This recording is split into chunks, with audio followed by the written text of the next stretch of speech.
pray for him? Yeah.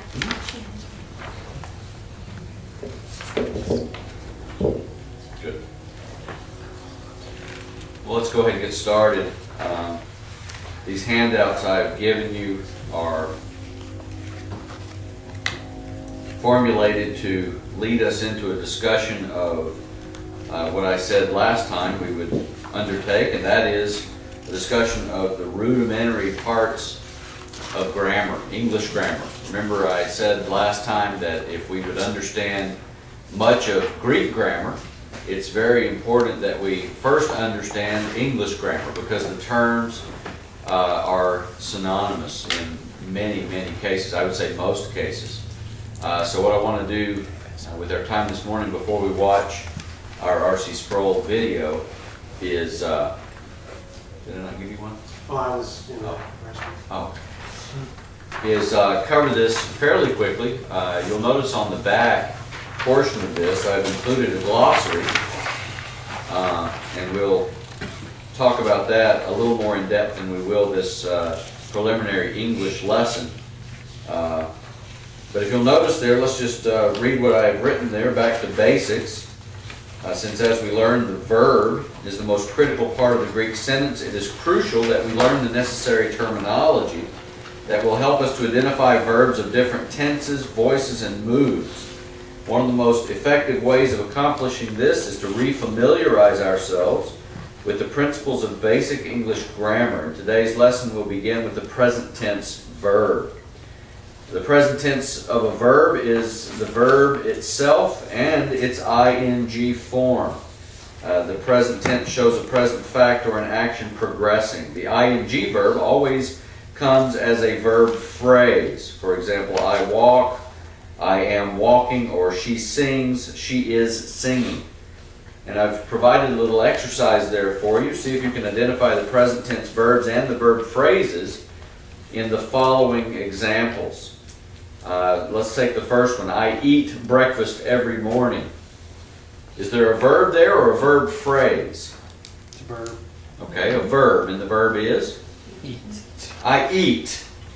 Okay, that's the verb in its most simple form. Of course, the verb phrase is I am eating my breakfast. And again, this is very important because in the Greek language we have both verbs and verb phrases as well. So it's very important that we understand this. Number two, I learn lessons every day. Verb or verb phrase? Verb. Okay, the second part, now I am learning about verbs. Verb phrase, right? And the examples continue there. Boys tease girls. Jim is teasing Sally. I'm not. Yeah. They read books in class. They are reading Tom Sawyer. The team usually wins its games. The team is winning today. Now remember, according to the note there, that the ing form of the verb is always used with a helping or linking verb as a verb phrase. These include am, is, and are. We all remember what linking verbs are, right, from our earliest days in school. You can also have the past, was and were. Yeah, you could have the past. But since we're talking about present tense verbs,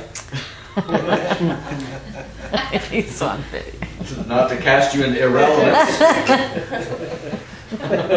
but we will get there.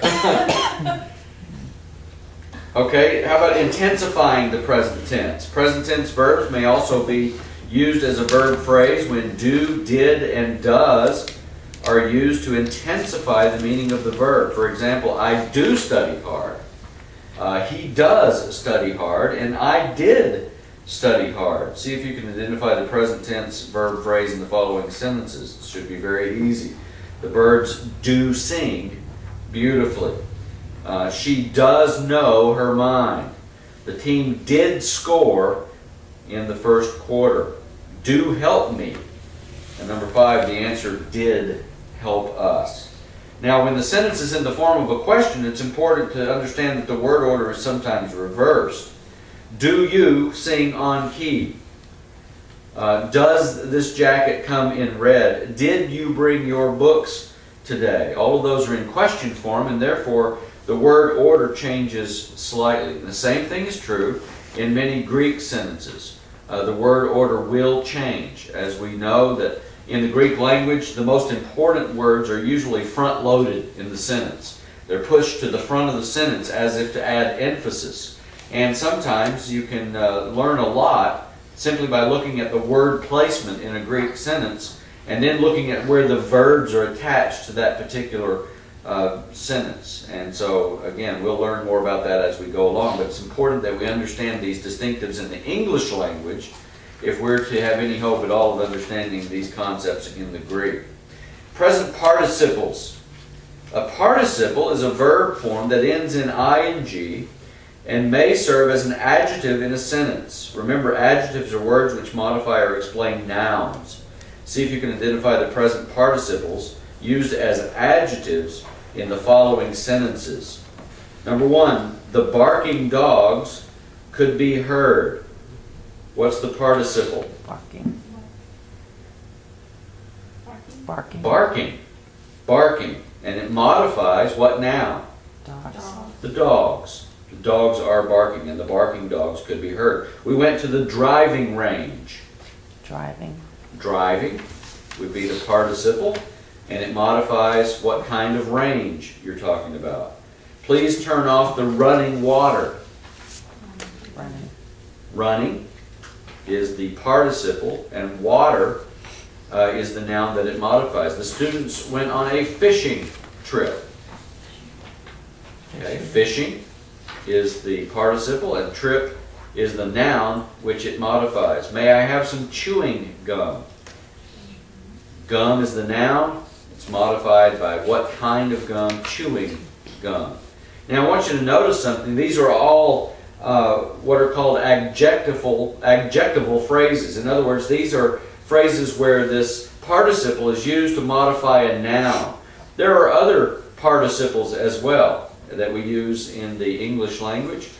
Present participles, for example, if I were to tell you that I am running for Congress, that'd probably come as a surprise to most of you.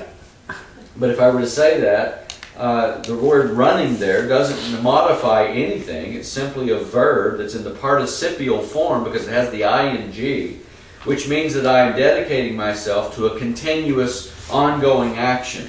I started at a point in time and I'm continuing that action. The same thing is true in many of the verbs that we find in the Greek.